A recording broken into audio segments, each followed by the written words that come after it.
예, 여러분 안녕하세요. 드디어 정치와 법 두 번째 시간입니다. 음, 그래서 정치의 의미와 기능 중에 지난 시간에 정치의 의미를 중심으로 살펴봤다면 오늘은 정치의 기능을 중심으로 수업을 진행해 볼까 합니다. 어, 아직까지는 그 온라인 수업에 대해서 여러분이나 저나 적응이 많이 된 것 같지가 않아요. 그래서 오늘은 사실 뭐 많은 부분이 아니죠. 어찌 보면 수업이 굉장히 짧게 끝날 수도 있을 것 같기도 한데 요 부분만 할게요. 오늘은 여기 정치의 기능에서부터 여기까지, 그러니까 정치의 기능 중에 이제 정치의 기능이 어떻게 변화해 왔느냐, 뭐 이거 하고 정치 규범적 기능이라고 하는 요거만 오늘 좀 수업을 진행해 볼까 합니다. 짧을 수도 있고요. 또 하다 보면 뒤에 부분을 또 끌어와서 얘기를 하기도 하기 때문에 또 은근히 분량이 나올 수도 있을 것 같기도 해요. 어찌됐건 오늘 정치의 기능에 대해서 좀 수업을 진행해 보도록 하죠. 우선 정치 기능에 대해서 우리 요 펜을 샀어요. 예, 제가 지난 시간에 펜 산다 그랬었죠. 다행히 좀 빨리 왔습니다. 그래서 지금 이 펜을 이용을 하는데, 아이고, 이거 또 문제는 이거네요. 적응이 잘 안 된다는 거, 아직 이 펜 사용에 대해서. 어쨌든 조금 더 해보면 적응이 되겠죠. 곧, 뭐 웹툰 작가처럼은 이렇게 펜을 마음대로 못 쓰겠지만, 그래도 일반 펜 비슷하게 쓸 수 있는 날이 오겠죠. 곧 자꾸 하다 보면. 자, 정치의 기능입니다. 시대에 따른 기능의 변화 이렇게 되어 있는데요. 일단 이렇게 보는 거죠. 이제 근대 이전이 있고요. 그죠? 예, 여기 근대 이전, 그다음에 여기 근대 사회, 현대 사회 이렇게 일단 구분을 합니다. 이 중에서 이제 근대 이전을 먼저, 그러니까 여기가 이제 가운데잖아요. 근대 사회라고 하는 것이. 그럼 왜 근대 사회를 가운데 놓고 보느냐라는 거죠. 우리가 정치 얘기를 할 때 항상 이제 근대와 이제 근대 이전을 봐요. 예, 아이고 힘드네. 얘도 만만치 않네요. 예, 근대 이전 사회와 근대 사회를 봅니다. 그리고 근대와 현대 사회를 봐요. 음, 이것이 일단은 어떻게 구분되는지부터 좀 얘기를 하고 가볼게요. 아, 예, 아이고. 다 지우고 다시 해볼게요. 예, 지워져라. 예, 다 지웠습니다. 일단 근대 이전을 좀 보면요. 근대 이전의 사회는 이제 왕정을 생각하시면 돼요. 보통 이제 요 앞에다가 이제 절대왕정 이렇게 절대자를 보통 붙입니다. 그래서 절대왕정 시기를 근대 이전의 사회라고 보는 거죠. 그럼 절대왕정을 깨고 근대사회가 되는데, 그럼 근대사회는 언제냐? 바로 시민혁명부터 근대사회라고 봅니다. 물론 유럽사회를 기준으로 하는 거고요. 유럽에서 시민혁명을 얘기할 때 보통은 유럽의 양대혁명 또는 이중혁명이라고 얘기해요. 이 시민혁명하고 이제 비슷한 시기에 생겨난 게 뭐죠? 다 아시죠? 예. 산업혁명이 이 시민혁명하고 두 개가 같이 맞물려 갑니다. 아마 산업혁명이 없었다면 시민혁명이 없었을 거고요. 반대로 시민혁명이 없었다면 산업혁명이 없었을 수도 있어요. 이 두 개가 서로 맞물려 돌아가면서 과거의 절대 왕정을 중심으로 하는 그런 사회에서 사회의 중심이 요 시민에게 오는 시민혁명이 생겨났고요. 이때부터를 우리는 이제 근대 사회라고 부르는 거예요. 이 시민혁명이 생겼을 때부터. 그리고 이 시민혁명 이후에 굉장히 오랜 시간 동안 시민사회, 그러니까 근대사회의 특징을 계속 보여줍니다. 근대사회의 특징을 뭐 잠깐 보면요. 근대사회에서는 이제 자유를 굉장히 강조해요. 특히, 자유권 중에 가장 중요한 자유권은 뭐냐 하면, 보통 우리가 이제 뭐 자유 그러면 신체의 자유, 사상의 자유, 뭐 정치적 자유 이런 것들을 많이 얘기하지만, 근대 사회를 형성하게 된 시민혁명에서 특히 강조했던 자유는 재산권입니다. 즉 재산의 자유인 거죠. 그래서 근대사회의 특징은 이 재산의 자유를 굉장히 강조하는, 그러니까 사회에서 개인의 재산권을 침해하는 것들을 극도로 싫어하는 뭐 그런 현상이 나타나죠. 그래서 이제 아무튼 근대사회는 주로 이 재산권에 대해서 얘기를 많이 한다. 그리고 나중에 보면 이제 뭐 소극적 자유라는 표현도 나오는데 뒤에 가서 설명을 다시 할 시간이 있으니까 그때 얘기를 해볼게요. 그리고 이제 현대사회로 오게 되면요. 이 시민사회, 즉 근대사회의 특징에서 요게 되게 중요하다 그랬잖아요. 요게 많이 없어집니다. 그러니까 없어진다기보다는 사회 전체의 이익을 위해서 개인의 재산권을 어느 정도 제한할 수 있다라고 보는 시점이 와요. 또는 과거에는 이제 이 재산권의 자유를 굉장히 강조하다 보니까 국가에 의한 시장의 개입을 극도로 꺼리는 현상이 있었습니다. 그래서 보통 이제 순수 자본주의라고도 많이 부르는데요. 또는 이제 작은 정부라고도 불러요. 정부는 아마 중학교 때나 이랬을 때 배웠을 수도 있는데 이런 얘기를 하는 거죠. 정부는 야경 국가라고 해서 그 도둑 잡는 일, 그러니까 치안 유지, 그리고 외국에 의한 침략을 방해하는 것, 그거만 해라. 나머지는 다 정부는 관여하지 마라라는 거죠. 특히 어디? 경제적인 것에. 그것이 근대사회의 특징이었습니다. 그런데 현대사회로 오면 정부가 시장에 개입합니다. 아직 적응이 잘 안 되네요. 여전히. 바로 적응이 되진 않겠죠. 예. 정부의 시장 개입. 이게 나타나기 시작하는 게 현대사회라고 보시면 돼요. 그럼 갑자기 왜 정부가 시장에 개입했을까요? 시장에 그냥 놔뒀더니 여러 가지 문제가 발생하는 거죠. 흔히 이제 시장 실패라고 얘기하는 문제가 발생합니다. 뭐 독과점의 문제라든지 뭐 극심한 빈부격차 같은 그런 문제들이 발생하는 거죠.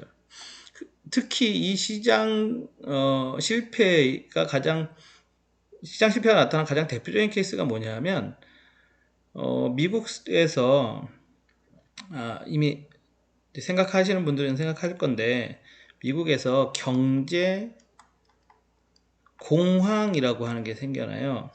그리고 이게 어디로 퍼져나가면 전 세계로 퍼져나갑니다. 그래서 나중에는 이거를 뭐라고 부르냐면 처음에 이제 미국에서 시작되는데 이게 뒤로 가면 이제 세계 대공황이라고 부르는 현상이 발생하죠. 그래서 세계 경제가 다 폭삭 주저앉습니다. 그럼 세계 경제가 도대체 왜 폭삭 주저앉았을까를 고민하는 거죠. 그때 고민해본 결과 이것을 정부가 개입하지 않고 시장에 그냥 맡겨만 놨더니 막대한 독과점의 폐해 그리고 생산을 하는데 그걸 소비할 수 있는 소비 계층이 없더라라는 거죠. 왜 소비 계층이 없느냐? 당시 일을 하던 노동자들에게 월급을 너무 짜게 주는 거죠. 월급을 너무 짜게 주니까 월급을 받아서 정말 그냥 필수적인 그 먹고 사는 거 진짜 그거 외에는 소비의 여력이 없었던 거예요. 그래서 상품은 생산하는데 소비가 안 돼요. 뭐 이런 거죠. 자, 상품은 생산하는데 소비가 안 돼요. 소비가 안 되니까 생산을 줄이죠. 생산을 줄이니까 고용이 줄어요. 고용이 주니까 사람들의 소득이 없어요. 소득이 없으니까 소비를 못하는 거죠. 다시 일로 가면 되겠네요. 소비를 못하는 현상이 발생하는 거죠. 이게 계속 나쁜 일로 가는 겁니다. 이게 이제 처음에는 경기 침체가 되는 거고요. 이 침체가 더 가면 이제 공황으로 가는 거죠. 이런 일이 발생을 합니다. 그래서 이 문제를 해결하게 해야 되겠다라고 해서 이제 드디어 정부의 개입이 시작되는 거죠. 그래서 여기 보면 이제 정부의 시장 개입이 이제부터 시작되는 겁니다. 어디 있을까요? 예. 어디 있을까요? 아, 예, 여기 있네요. 예. 정부의 시장 개입이 이제부터 시작되는 겁니다. 흔히 여러분들이 알고 있는 것으로 얘기하면 아마 이제 뭐 뉴딜 정책 이런 것들이 이때 나오는 거죠. 미국에서 생겨난 뉴딜 정책 이런 것들이고요. 미국에서는 뉴딜 정책이고요. 뭐 영국이나 프랑스 같은 경우는 식민지들이 꽤 많이 있었죠. 그래서 그 그러니까 본국과 식민지의 경제를 하나로 묶어서 자기네들끼리만 교육을 하면서 똘똘 뭉쳐서 어떻게 살아보자 뭐 이런 것들이 생겨났는데, 그걸 이제 블록 경제 또는 뭐 경제 블록 뭐 어느 쪽으로 불러도 상관은 없어요. 그런 것들이 생겨납니다. 그리고 얘기를 조금 더 멀리 나가보면 이게 이제 1차 세계대전 직후라고 보시면 돼요. 그래서 1차 세계대전 직후에 그러니까 미국에서는 경제공황이 났고, 그러니까 전 세계적 세계대공황이 났고, 미국에서는 이 공황을 해결하기 위해서 뉴딜 정책이라는 걸 추진을 하고요. 그 다음에 영국하고 프랑스 같은 경우는 좀 전에 얘기한 블록 경제를 하죠. 근데 이제 문제는 1차 세계대전에서 패전했던 독일이 문제였던 거죠. 그 다음에 1차 세계대전에서 승전국이긴 했지만 식민지를 거의 갖고 있지 못했던 이탈리아가 문제가 됐던 거고요. 그리고 일본이 문제가 됐었죠. 그래서 이 세 나라는 적극적인 대외 팽창 정책을 추진합니다. 그래서 일본 같은 경우는 군국주의가 생겨나고 만주사변을 일으키고, 그래서 중국으로 진출하면서 중일전쟁이 일어나는 그런 계기가 되는 거고요. 이탈리아 같은 경우는 이제 에티오피아를 침략하는 일이 생겼고요. 독일은 어떻게 했을까요? 독일은 처음에는 뉴딜 정책 같은 걸 이제 따라합니다. 따라해서 잘 가는데, 그냥 이제 뉴딜 정책이 미국 같은 경우는 뭐 댐 만들고 주로 이런 쪽으로 갔지만, 독일 같은 경우는 이제 역시 군사적 팽창을 좀 시작을 하죠. 그래서 군대를 재건하고 무기를 제조하고 군대를 더 확장하고, 그것도 다 어떻게 보면 고용이 되는 거니까요. 생산과 고용이니까요. 그리고 그것이 결국 뻥 하고 터져 나온 게 2차 세계대전이에요. 뭐 세계사적인 얘기로 가면 이제 그렇게 가는데, 어쨌든 뭐 우리가 뭐 2차 세계대전 얘기를 하자는 건 아니었고요. 그래서 이제 근대사회와 현대사회는 이렇게 구분한다. 그러니까 다시 얘기를 하자면, 근대 이전은 절대 왕정의 시대였던 거고요. 근대 사회는 요 시민혁명과 산업혁명으로 만들어진 시대, 개인의 자유를 가장 강조하던 시대, 이렇게 보시면 되겠고요. 그 다음에 이 개인의 자유, 특히 재산권의 자유, 그래서 작은 정부를 계속 추구하다 보니까 세계 대공황이라는 문제가 생겼고, 그래서 정부에서 시장에 개입하기 시작했더라. 이때부터를 우리는 현대사회라고 얘기해요. 그래서 앞에 시민혁명 요 시기부터 전체적인 근대사회를 특징 짓는 단어들을 보면, 뭐 작은 정부, 야경국가, 뭐 순수 자본주의, 뭐 이런 시대였다. 그리고 이 현대사회로 오면 이제 복지라는 개념이 시작되는 거죠. 그 정부가 나서서 사람들의 최소한의 인간다운 삶을 보장해주는 것. 잠시만 물 한 모금 먹고 갈게요. 예, 그러면서 이제 복지라는 개념이 나오고요. 정부가 그래서 큰 정부라는 개념도 나옵니다. 정부가 어쨌든 전체적으로 국민들의 삶에 이제 좀 개입하는 이제 그런 형태로 갔다라고 보시면 되겠어요. 자, 이제 다시 일로 가보도록 하죠. 자, 정치의 기능으로 다시 이제 돌아가 보도록, 시대적 배경은 그렇게 설명하고요. 정치의 기능으로 가볼게요. 자, 근대 이전에서는요, 국가를 전형적인 정치 집단으로 보는 사고를 갖고 있었던 거죠. 뒤에 뭐 안 쓴 게 아니에요.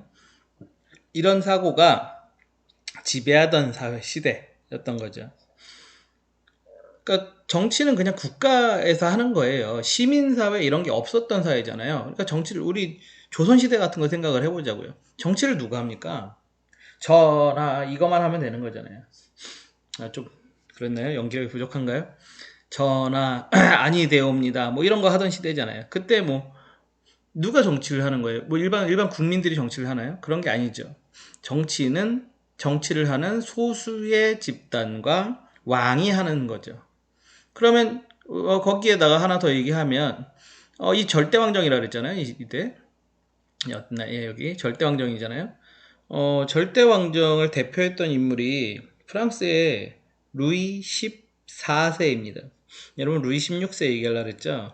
루이 16세는 이제 프랑스 혁명으로 단두대에서 이렇게 목이 잘리면서 유명해진 왕이고요. 절대왕정을 상징하는 사람은 루이 14세예요. 루이 14세의 별명이 뭐냐면 태양왕이죠. 왜 태양왕이냐면 본인이 취미가 발레인데 발레에서 이 태양신 아폴로 뭐 이런 사람 분장을 많이 그 사람 그 역할을 많이 맡아서 태양왕 이렇게 불린 거예요. 뭐 태양처럼 막 엄청나게 뭐 정치를 잘하고 이래서 태양왕이 아니고요. 어쨌든 이 루이 14세가 남긴 말 중에 가장 유명한 말이 이런 거죠. 짐이 곧 국가다. 즉 왕이 곧 국가다. 자, 그럼 여기서 얘기하는 건 뭐죠? 국가를 전형적인 정치 집단으로 봐요. 예, 국가를 전형적인 정치 집단으로 봐요. 국가를 대표하는 건 왕입니다. 즉 왕이 뭐 근데 왕만 갖고 얘기할 수는 없으니까요. 왕과 그 몇몇 신하들 뭐 이런 사람들이 국가를 통치하는 것이 정치다 이렇게 보는 거죠. 그래서 주로 이제 뭐냐 하면 사회 질서 유지를 정치의 기능으로 보는 거죠. 이때 가장 중요한 게 뭐겠어요? 왕에게 가장 중요한 게 뭐겠어요? 사회 질서를 유지하는 거죠. 뭐 좋은 방향이건 나쁜 방향이건, 그러니까 일반 국민에게 좋은 방향이건 나쁜 방향이건, 어쨌든 왕 입장에서는 사회 질서를 유지하는 것이 바로 정치였던 거죠. 그리고 사회 질서를 유지하기 위해서는 뭐 당연히 사회적 갈등 해결이라고 하는 건 정치의 기본이니까요. 그 중에서 사회 질서 유지 이런 것들이 핵심이었던 겁니다. 자, 그러다가 이 절대왕정이 깨집니다. 아까 얘기했던 것처럼 루이 16세 모가지 표현이 좀 그러네요. 예, 단두대에서 형장의 이슬로 사라지게 되고요. 이건 이제 프랑스 혁명 얘기고요. 영국에서도 사실은 왕이 처형되는 일이 있었죠. 영국에서도. 물론 영국은 다시 왕정으로 복귀했습니다만은 어쨌든 영국에서도 왕이 처형되는 이런 일도 있었고요. 예, 어쨌든 그런 식으로 이제 시민혁명이 일어났고 이 시민혁명 이후를 우린 근대사회라고 부른다고 했습니다. 자, 그러면 이제 근대사회에서는 어떻게 볼 거냐? 자, 입법, 사법, 행정작용을 중심으로 정치를 이해합니다. 옛날에 제가 어렸을 때 선생님들이 이 삐뚤면 선을 긋는 게 삐뚤면 마음이 삐뚤 거라 그랬는데 제가 마음이 삐뚤 걸까요? 예, 적응이 안 되는 걸까요? 예, 다시 얘기를 하자면 입법, 사법, 행정작용을 중심으로 이해한다라고 해놨어요. 이건 또 무슨 뜻이냐? 자꾸 계속 이런 식으로 수업을 하게 돼서 좀 미안하긴 한데 자, 어쨌든 이제 뜻을 계속 해석을 해줘야죠. 자, 우리 왕이 다스리던 이 다시 절대왕정 시기에 입법이 뭐예요? 법을 만드는 거죠. 사법 뭐죠? 재판하는 거예요. 행정 뭐죠? 법을 집행하는 겁니다. 재판하고 집행하는 건 달라요. 재판하고 집행하는 거는 그러니까 현대식으로 얘기하면 어때요? 국회에서 이 법을 만드는 거고요. 그 법에 의해서 하는 여러 가지 정책들을 실제로 하는 일들, 그건 행정부가 하는 거죠. 예를 들자면 선생님도 행정부 공무원이에요. 선생님도. 교육부 아니에요? 교육부도 포함하는 넓은 의미의 행정부를 얘기하는 겁니다. 그러니까 여기서 얘기하는 행정부라고 입법, 사법, 행정 이렇게 얘기할 때 행정부는 대통령을 중심으로 해서 물론 대통령이 없는 국가에서는 이제 총리를 중심으로 해서 각 부의 장관들 그러니까 뭐가 있을까요? 우리나라에는 행정 미안해요. 목이 예, 뭐 행정안전부, 무슨 뭐 보건복지부, 또 뭐 있을까요? 예, 교육부, 뭐 산업통상자원부, 뭐 이런 것들을 다 행정부로 보는 거죠. 그리고 걔네가 일을 하는 겁니다. 그걸 우리는 법을 집행한다고 표현하는 거예요. 조금 더 고급스럽게 표현하면. 입법부에서 어떤 정책을 추진하기 위해서는 항상 법률이라는 형태로 만들어져요. 그럼 그 법률에 근거해서 일을 하는 거죠. 그걸 집행이라고 하는 거죠. 그게 이제 행정부의 일입니다. 사법은 아까 얘기한 것처럼 재판하는 일이죠. 근데 한번 생각해봐요. 근대사회 이전에 왕이 다스리던 시절에 법을 누가 만들어요? 재판을 누가 합니까? 집행을 누가 해요? 단적인 예로 다시 우리 조선 왕조로 좀 돌아가 볼게요. 사또 있잖아요, 사또. 자, 사또가 하는 일이 뭐예요? 평상시에는 그 동네의 치안도 유지하고요. 그러니까 경찰서장 역할을 하는 거죠. 일반적으로 보면. 그리고 동시에 그 지역의 행정을 책임져요. 그러니까 시장 역할도 하는 거죠. 그리고 사또 억울하옵니다. 이거 하면 재판도 해요. 사법부, 그러니까 판사 역할도 하는 거죠. 법만 안 만들 뿐이지 사법부와 행정부 역할을 다 하네요. 근데 그 사또가 중앙 정계로 다시 진출을 해서 대전에서 회의를 하고 하면 거기서 법도 만드는 거죠. 그러니까 입법, 사법, 행정이 결국 하나였던 거죠. 왕이 다스리던 시절에는. 근대사회로 오면서 이거 문제가 있었네가 된 거죠. 이렇게 하면 입법, 사법, 행정부가 다 하나로 묶여 있으면 이 국민의 자유가 억압돼 이런 생각을 한 거예요. 그래서 국민의 자유를 보장하기 위해서는 입법, 사법, 행정부를 분리해야 된다라고 생각을 합니다. 그래서 근대 시민사회로 와서는 입법부와 사법부와 행정부를 분리합니다.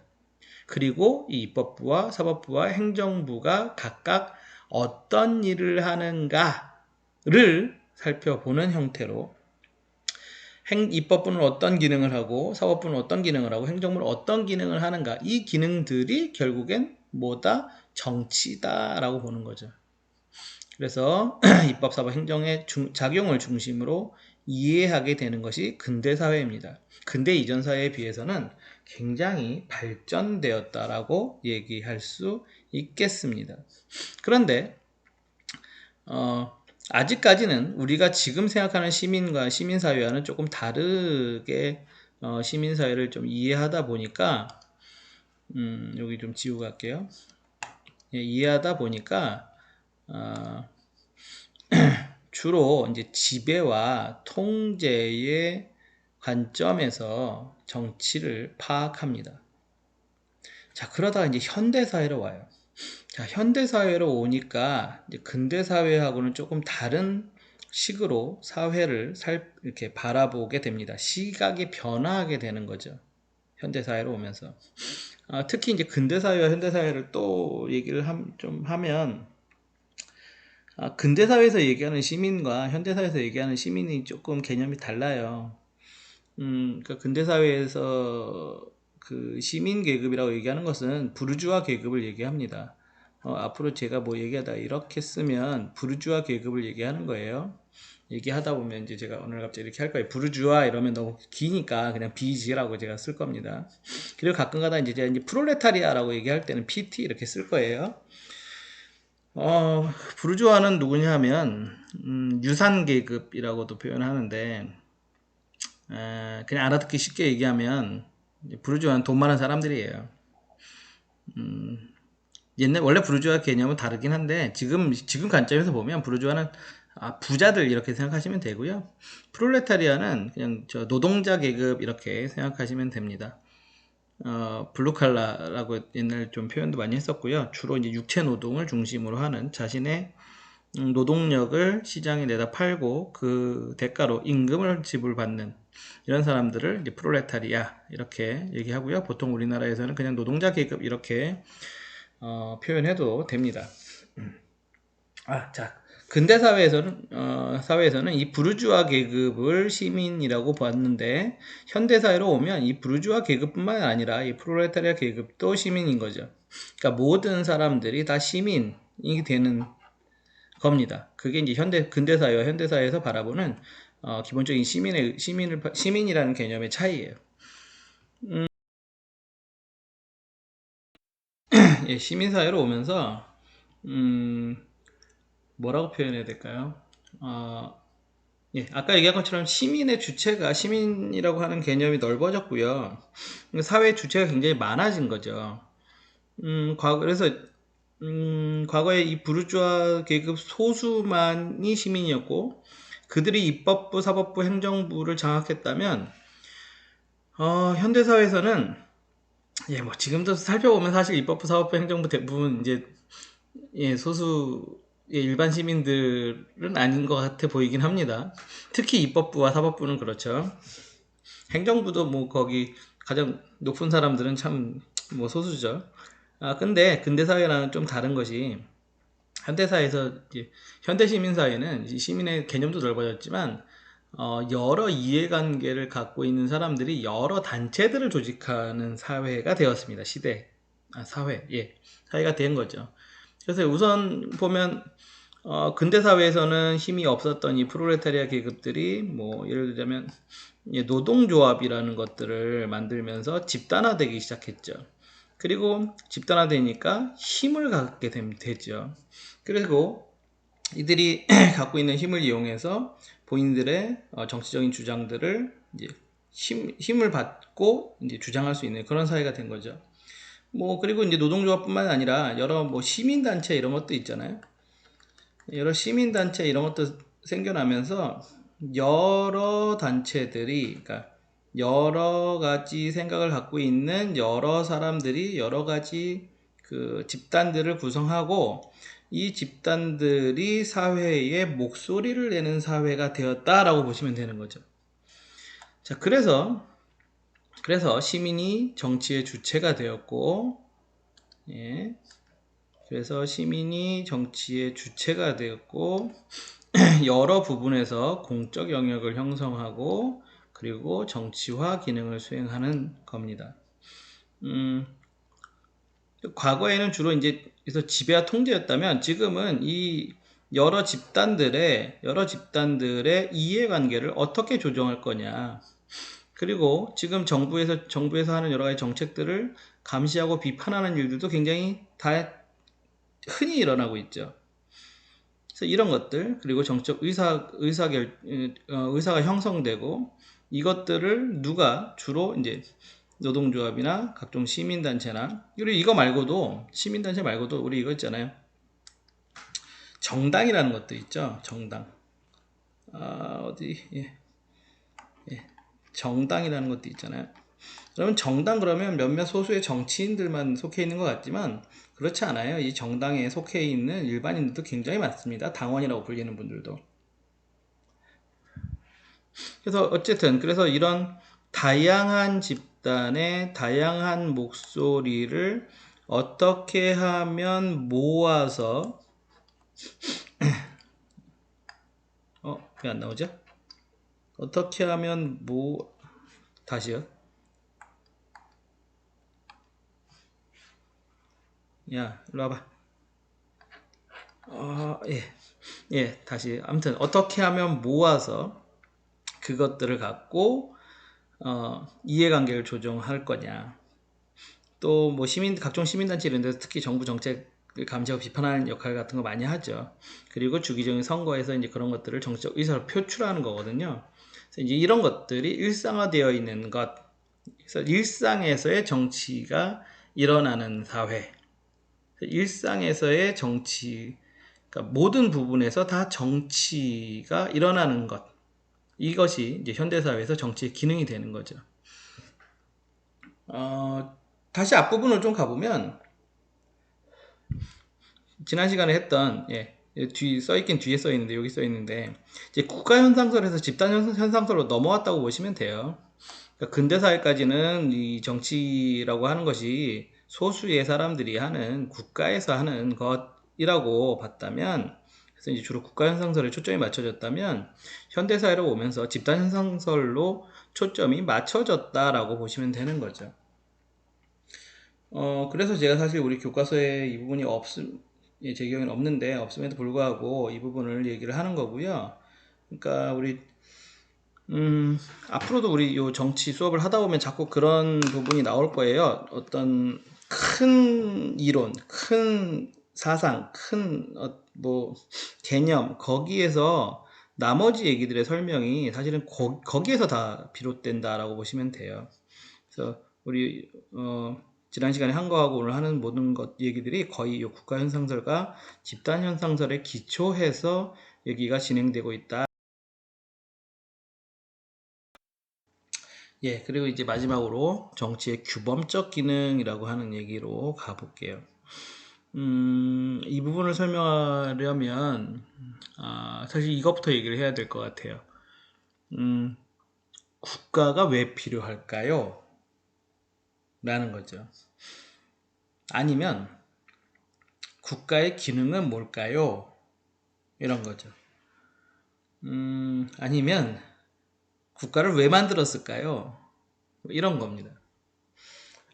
국가가 하는 일 또는 국가의 필요성이라고 하는 거에 대해서 처음에는 아마 이제 진짜로 그랬는지 모르겠는데 많은 학자들이 이렇게 얘기합니다. 처음에는 안전보장이라고 하는 게 가장 중요했다라는 거죠. 사람들이 모여 살면서 개인의 안전 하나하나를 보장받기 어려웠던, 그러니까 뭐 옆 부족의 공격이라든지 뭐 이런 것들이 있었을 거잖아요. 그래서 처음에는 이제 개인의 생명과 재산을 보존하기 위해서 집단을 형성할 수밖에 없었다라고 생각을 합니다. 그래서 만들어진 게 이제 국가라고 보는 거죠. 그래서 국가의 원래 기능, 최초의 기능은 이제 안전의 보장이죠. 이것은 이제 인간의 그 욕구 이론하고도 맞아 떨어지는데, 얘기가 또 딴 데로 가려고 하네요. 욕구 이론 또 설명하기 시작하면. 인간의 욕구가 이제 처음에 이제 안전에 대한 욕구라고 얘기하거든요. 그래서 어쨌든 이제 맨 처음에 그 안전 보장이었던 거죠. 그래서 이제 사람들이 안전해지면 그 다음에 어떻게 될까요? 먹고 사는데 이제 관심이 가는 거죠. 그때는 먹고 사는 거예요. 일단은 안전, 그 다음은 먹고 사는 일. 그러니까 경제적인 풍요, 이제 일로 가는 거죠. 그리고 나서 경제적인 풍요가 다 이제 어느 정도, 안정적으로 유지가 되면, 그 다음에 자아 실현에 대한 욕구가 생겨납니다.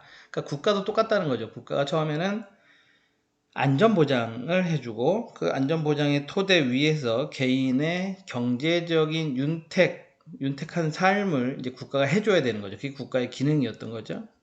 그리고 그것이 더 가면 단순히 경제적인 수준이 아니라 개인의 자아를 실현하는, 그러니까 개인이 느끼는 행복을 어떻게 하면 만족시킬 것인가, 이렇게 가야 된다는 거죠. 사람들의 관심도 글로 변화하는 거고요. 그래서 이제 정치의 규범적 기능이라는 게 이렇게 얘기하는 겁니다. 정치, 경제, 사회, 문화 등 삶의 토대가 되는 사회적 조건을 개선하는 가운데 바람직한 삶의 모습을 만들어가는 것. 이 규범이라는 게 그런 거잖아요. 규범이라는 게. 그래서 사람들이, 그러니까 우리나라를 갖고 예를 들자면 1980년대, 90년대 초반까지는 경제 성장에 굉장히 매몰됐던 사회였었죠. 개인의 그 행복이 다 어디서 왔냐면 그냥 조금 더 잘 먹고 잘 살게 되는 것. 뭐 이런 거에 가다가 이런 거로 가다가 이제 90년대 중반쯤 되면서 이제 웰빙이라는 얘기가 나오고, 그다음에 지금 뭐라 그러죠? 워라벨 얘기도 하죠. 워크 앤 라이프의 밸런스를 맞추는 거. 또는 그런 사람들도 생겨나잖아요. 그런 경제적인 것보다는 주로 그것보다는 자기의 개인적인 만족감이나 행복에 좀 더 초점을 맞추는 삶을 사는 사람들 생겨나죠. 그게 이제 사회가 변화하면서 사람들의 사고도 변화하는, 아까도 얘기했지만 그렇게 가면서 과거의 경제적인 수준에서만 보던 것이 이제는 행복, 개인의 이상, 거기서 더 나가면 뭐죠? 우리 사회가 어떤 사회가 되어야 하는가에 대한 어떤 사회 관 이런 것들이 변화하는 거죠. 그리고 그런 것이 더 중요한 사회가 되는 거죠. 그런 것들이. 그리고 그래서 이제 그런 것들을 좀 더 그런 것들을 하나하나 해결해 가는 기능을 누가 하는 거냐? 이제 결국엔 정치의 영역이 되는 거죠. 그것도. 예를 들자면 이런 거잖아요. 우리 주 52시간 얘기를 좀 해볼까요? 현재는 이제 주 52시간 근로가 그리고 주 5일제 근로가 거의 이제 안착됐잖아요, 우리 사회에. 주 5일제 근무가 법으로 제정된 게 정확히 기억이 안 나는데 2년, 3, 4, 5, 6 이제 한 6년 전인가 7년 전에 생겼어요. 여러분도 아마 기억이 날 거예요. 여러분 아마 초등학교 다닐 때 어느 날 갑자기 이제 토요일 날 학교 안 가는 날이 왔죠. 어느 날. 그 주 5일제 근무 얘기할 때 막 뭐 주 5일제 하면 한국 사회 망한다는 얘기도 되게 많았어요.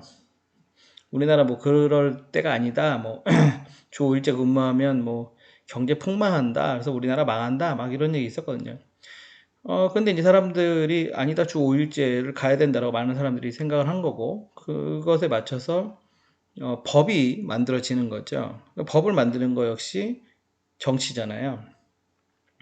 그러면서 주 5일제가 안착됐습니다. 그러면서. 그러니까 그런 것들, 사회가 앞으로 어떤 사회로 가야 하는지에 대한 바람직한 어떤 사회상을 국민들이 대화, 토론, 양보와 타협 그 안에서 열심히 합의점을 만들어내고 그것을 이제 정책으로 만들어서 법제화하는 것들, 이게 바로 정치의 규범적 기능이 되는 거죠. 바람직한 사회에 대한 이상을 제시하고 거기에 대한 국민의 합의와 동참을 수반해서 국민들이 생각하는 좀 더 행복하고 바람직한 사회로 만들고 나아가는 그것 전체가 다 정치의 규범적 기능이다라고 보시면 되겠습니다. 그러니까 현대사회에서는 이것이 더 중요해졌다라고 얘기하고 있는 거죠. 과거에는 어떤 정책을 어떻게 해서 경제를 어떻게 더 할 거냐 뭐 이런 것들이 중요했는데 거기에서 더 나아가서 그러니까 앞에서 뭐 안전 얘기했고 그다음에 경제 얘기했고 했는데 경제 얘기한다고 안전이 필요 없다라는 얘기가 아닌 거죠. 안전이 기반이 되고 그 위에 이 경제적 토대도 되고 그 위에 이제 사회의 바람직한 우리가 생각하는 바람직한 삶의 모습, 바람직한 사회의 모습이 또 하나 생겨나는 겁니다. 그리고 그것을 완성해내는 것이 이제 정치의 규범적 기능이라고 얘기하고 있다라는 거죠. 예, 오늘 좀 제 수업이 좀 이상했을 수도 있어요. 왜냐하면은 아닌데 일단 집에 보일러를 틀었는데 좀 추워요. 좀 춥고 그리고 다이어트 중인데 선생님이 요즘 다이어트 중이에요. 다이어트 중인데 오늘 어떻게 하다 보니까 라면을 먹었는데 되게 좀 짜게 먹었어요. 그랬더니 몸 상태가 영 좀 약간 몸살 난 것 같은 느낌이 좀 있어요. 그러다 보니까 좀 저도 수업을 하다가 지금 중간중간 티가 좀 났을 수도 있는데 중간중간 녹음을 하다가 끊었어요. 한 2번 정도. 몸이 좀 안 좋긴 하네요. 예. 여러분들 건강 조심하고요. 오늘 할 부분은 여기까지 하고 마무리하겠습니다. 다음 시간에 여기로 가서 다음 시간에 이제 법의 의미와 이념으로 갈 건데요. 여러분 여기에서 제가 미리 하나 여러분들에게 숙제를 하나 내줄 거예요. 여러분 법의 이념을 할 건데요. 법의 이념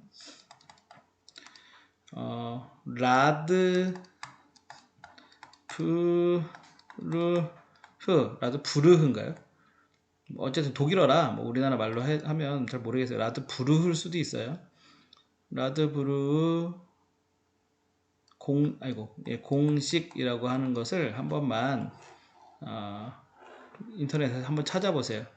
인터넷 찾으면 바로 나와요. 예, 구글 하면 위키에 바로 나오니까 한 번만 찾아보고 읽어보고 라드브루 공식을 한 번만 읽어보고 다음 수업에 참여하셨으면 좋겠습니다. 예, 오늘은 여기까지 하고요. 다음 시간에